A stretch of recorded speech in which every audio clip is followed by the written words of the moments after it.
नमस्कार दोस्तों, आप सभी लोगों को प्रणाम और हम लोग का चैनल क्रिक गुरुज में फिर से स्वागत है। आज हम लोग एक नया एक्साइटिंग कंटेंट लेके आ गए आप लोग के सामने। और आज का कंटेंट में हम लोग डिस्कस करेंगे क्या केकेआर का पास बैकअप प्लान तैयार है अगर सुनील नारायण का तलवार अगर नहीं चला, अगर उसका जो परफॉर्मेंस पिछले साल हम लोग देखे थे ऐसा परफॉर्मेंस अगर नहीं चला ओपनिंग में, तो उसके लिए बैकअप प्लान क्या है तैयार केकेआर का। तो चलिए दोस्तों, ज्यादा टाइम वेस्ट नहीं करके शुरू करते हैं आज का कंटेंट। तो जैसे केकेआर का मानना है, केकेआर का अगर सुनील नारायण का तलवार नहीं चला तो केकेआर नहीं झुकेगा नहीं केकेआर। और केकेआर के पास मस्त बैकअप प्लान तैयार है जिसका उन्होंने काम ऑक्शन में ही कर लिया था। तो इस वीडियो में हम लोग खुलासा करेंगे वो बैकअप प्लान क्या है।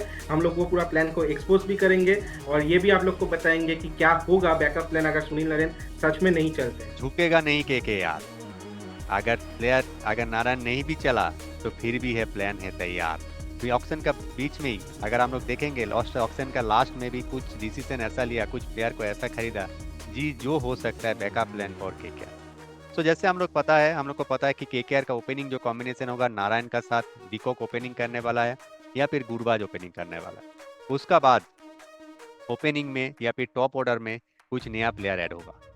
तीन ऐसा प्लेयर है जो अटैकिंग प्ले गेम भी खेल सकता है और न्यू बॉल से भी खेल सकता है। अगर आप लोग शायद मुश्ताक अली ट्रॉफी का भी अगर परफॉर्मेंस देखेंगे, अगर शायद मुश्ताक अली ट्रॉफी का अगर न्यू बॉल का जो परफॉर्मेंस हो रहा है मुंबई और मध्य प्रदेश, और जो जो प्लेयर है ये सब मुंबई और मध्य प्रदेश का ही है। और अगर आप लोग गौर करेंगे, मध्य प्रदेश जो फाइनल खेल रहा है मुंबई का साथ, मध्य प्रदेश का जो कोच है वो है चंद्रकांत पंडित, जो है केकेआर का भी हेड कोच। और उसमें भी वेंकटेश अय्यर को बॉलिंग भी करा रहा है, बैटिंग भी करा रहा है। और उधर मुंबई की तरफ भी अगर देखेंगे, मुंबई जो फाइनल तक पहुंचा और इतना अच्छा जो परफॉर्मेंस किया और एक कॉन्सिस्टेंट जो परफॉर्मेंस किया है वो है अजिंक्य रहाणे और अंग्रेज रघुवंशी। दोनों प्लेयर ही ओपनिंग कर रहा था और ये ओपनिंग करने का मतलब यही है कि केकेआर का एक बैकअप प्लान भी तैयार है।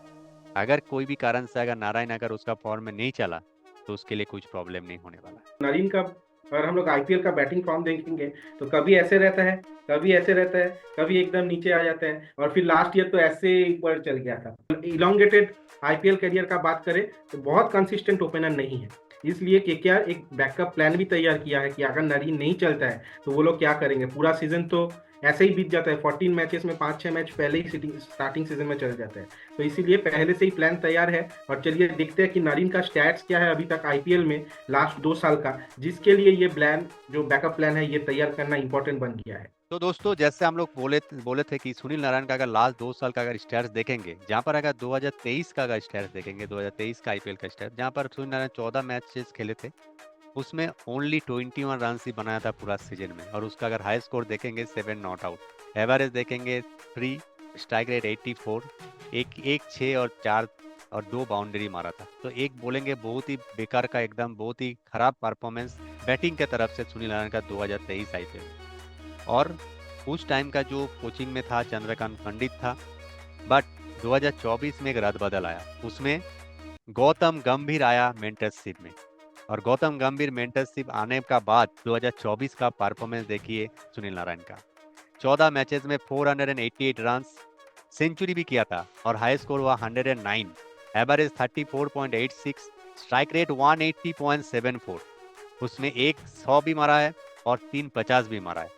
और छक्का का काउंट करेंगे तो 33 सिक्सेस मारा है पूरा सीजन में और चौका मारा है 50। तो एक टॉप ऑर्डर बैट्समैन का तरह परफॉर्मेंस। अगर 2023 और 2024 का परफॉर्मेंस का अगर कंपेयर करें तो बहुत ही अंतर है। और ये अंतर का मतलब यही है कि मेंटरशिप का कॉन्फिडेंस, जो गौतम गंभीर सुनील नारायण के ऊपर कॉन्फिडेंस दिया था। जब गौतम गंभीर का कैप्टेंसी में भी सुनील नारायण पहले बार आया था तो गौतम गंभीर उसको बहुत सपोर्ट किया था।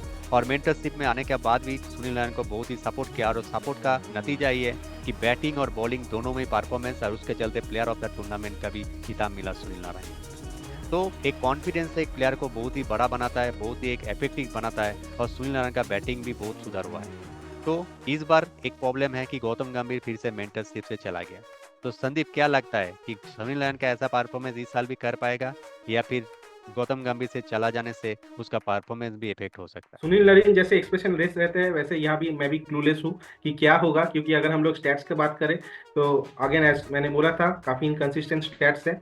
चलेगा तो काफी टीम को प्रॉब्लम में डाल देगा, लेकिन नहीं भी चलता है तो देयर इज अराउंड 50-50 चांस। मुझे लगता है गौतम गंभीर जाने के बाद, गौतम गंभीर जिस हिसाब से कॉन्फिडेंस देते थे सुनील नरीन को, उनका ये अभी जो मेंटर है केकेआर का ब्रावो, वो भी उनको कॉन्फिडेंस देंगे, क्योंकि जो वेस्ट इंडीज का सेटअप में थे दोनों प्लेयर काफी दिन खेले हैं और वो भी उनको कॉन्फिडेंस देंगे, तो वो अच्छा खेल सकता है, ऐसा बात नहीं है खेल नहीं सकता है। लेकिन हमेशा हम लोग को 50-50 पकड़ के ही जाना चाहिए, और इसीलिए केकेआर इस बार क्विंटन डिकॉक को भी लेके आ गया है कि और एक अटैकिंग लेफ्ट हैंडेड बैट्समैन नहीं चलता है तो वो दारोमदार शायद चल जाएगा क्विंटन डिकॉक के ऊपर, एंड देन बैकअप प्लान के ऊपर भरोसा करेगा केकेआर।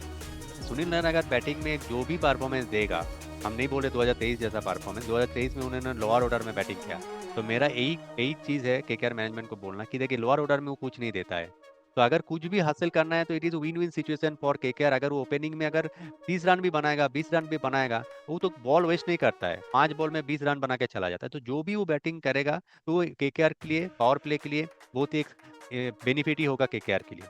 तो उसके लिए हम लोग को सोचना नहीं चाहिए कि वो कितना रन करेगा, उसका इम्पैक्ट बहुत बड़ा है और उसको ओपनिंग में जो भी रन करेगा वो केकेआर के लिए फायदेमंद साबित होगा।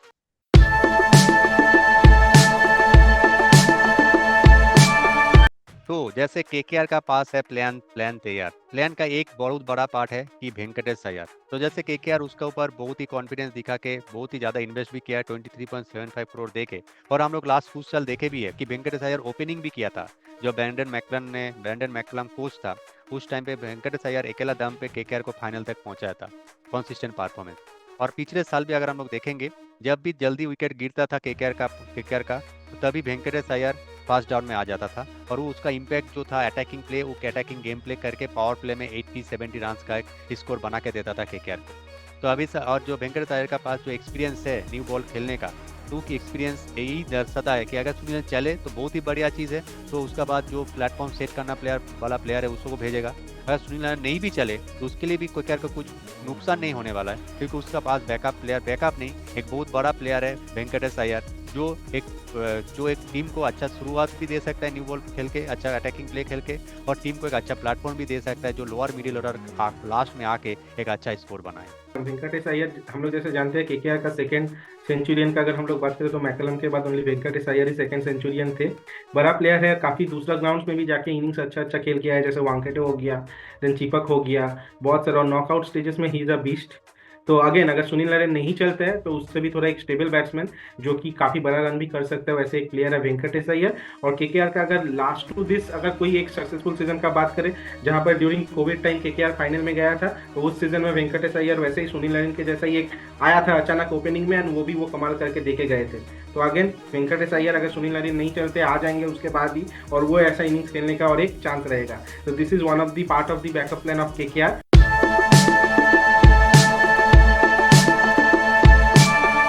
तो इस सेगमेंट में हम लोग जो बात करने वाले हैं कि एक्सटेंडेड टॉप ऑर्डर, जैसे बोले हैं सुनील नारायण अगर नहीं भी चला तो वेंकटेश अय्यर तो है ही फर्स्ट डाउन पे, तो वेंकटेश अय्यर का साथ भी और भी 2 प्लेयर हम लोग का केकेआर का टीम में है, और जो हम लोग को लास्ट साल का या फिर उससे भी पहले सीजन का अगर परफॉर्मेंस देखेंगे, जैसे अंग्रेज रघुवंशी, अगर अंग्रेज रघुवंशी का परफॉर्मेंस देखेंगे, जो केकेआर का तरफ से रोल निभाया था, गौतम गंभीर उसको जो रोल दिया था वही था कि उसको अटैकिंग खेलना है, कोई कितना ज्यादा सोचने का बात नहीं है, और यंग प्लेयर है और बहुत ही एक टैलेंटेड भी प्लेयर है।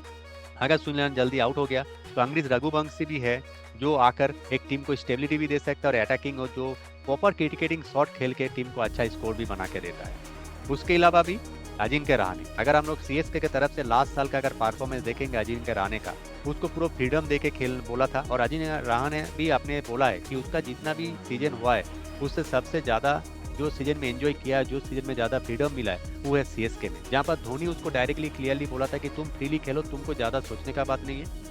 जहाँ पर उसको दूसरा फ्रेंचाइजी उसको बोलता था पूरा 20 ओवर खेलने के लिए, रेस्पॉन्सिबिलिटी लेके खेलने के लिए, और वहीं पर क्या होता था अजिंक्य रहाणे का स्ट्राइक रेट घट जाता था या फिर पूरा फ्री फ्लोइंग नहीं खेल पाता था, इसलिए उसका परफॉर्मेंस भी अच्छा नहीं होता था। मगर सीएसके में हम लोग देख पाए कि वो फ्रीली खेला है, फ्रीडम से खेला है, और पावर प्ले में हर एक मैच में 150-160 का स्ट्राइक रेट के ऊपर से रन किया है, बिग स्कोर नहीं किया है, पर जितना भी स्कोर किया है इम्पैक्ट एक स्कोर किया है, और हमेशा एक इम्पैक्ट प्लेयर का हिसाब से आया है। तो केकेआर भी अजिंक्य रहाणे को एक इम्पैक्ट प्लेयर का रूप से या फिर अंग्रेज रघुवंशी को एक इम्पैक्ट प्लेयर का रूप से लाकर एक एक्सटेंडेड टॉप ऑर्डर का एक अच्छा टॉप ऑर्डर बना सकता है, जहाँ पर ऑलरेडी क्विंटन डिको का अच्छा बैट्समैन है, वेंकटेश अय्यर है ही, उसके साथ अगर अजिंक्य रहाणे और अंग्रेज रघुवंशी भी अगर ऐड हो जाएगा तो एक बहुत ही स्ट्रॉन्ग और एक अच्छा जो प्लेटफॉर्म सेट करने वाला टॉप ऑर्डर हो जाए, क्योंकि हम लोग का मिडिल और लोअर मिडिल ऑर्डर तो स्ट्रॉन्ग है ही, जहाँ पर रिंकू सिंह, एंड्रे रसेल और रमनदीप सिंह जैसा प्लेयर है। जैसे आपने राइटली कवर किया, अजिंक्य रहाणे जब उसको फ्रीडम मिलता है तो he is a different kind of a player, and हम लोग फिर से एक इवॉल्व अजिंक्य रहाणे को इस आईपीएल में देखेंगे जहाँ पर उसको फ्रीडम से खेलने दिया जाएगा।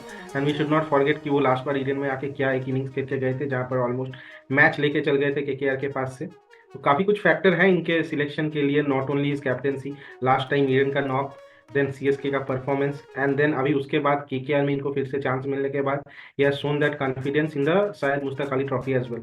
काफ़ी बड़ा one of the best batsman in शायद मुश्ताक अली अगर हम लोग बात करें तो अजिंक्य रहाणे है। कॉन्फिडेंस अगेन विजय ब्रावो को कॉन्फिडेंस देना पड़ेगा ये सारे प्लेयर्स के लिए, और अगर लगेगा इनको कि नहीं मुझे मेरे ऊपर प्रेशर नहीं है टीम में अपना चांस बनाने का, अगर वो थोड़ा स्टेबिलिटी दिया जाएगा कि you will play all the 14 matches, तो ये प्लेयर्स अच्छा परफॉर्म करेंगे।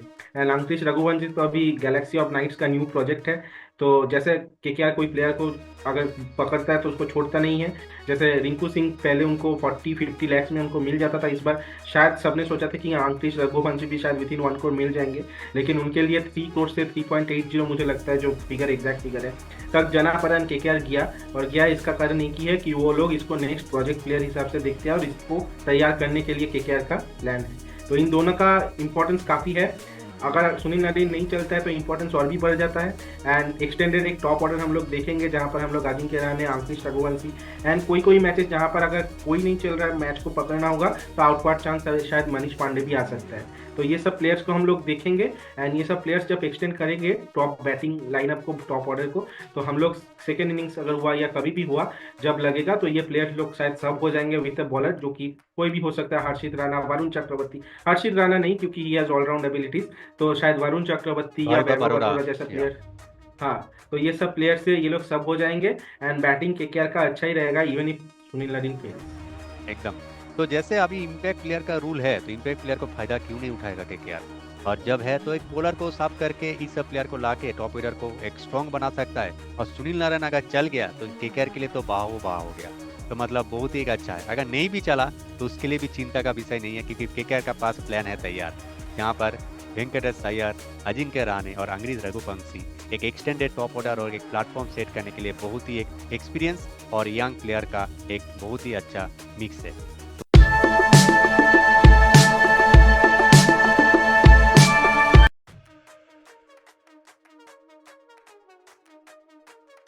तो दोस्तों, आप लोग भी हम लोग को पता है क्या ये प्लान सही है, और हम लोग जो प्लान डिस्कस किए और केकेआर का जो ऑलरेडी प्लान था वो हम लोग एक्सपोज किया आप लोग का सामने, तो आप लोग भी कमेंट करके हम लोग को बताएं कि केकेआर क्या ऐसे स्ट्रैटेजी लेके जाएगा, या फिर आप लोग का हिसाब से अगर कुछ अलग स्ट्रैटेजी है वो भी हम लोग को कमेंट करके बताइए।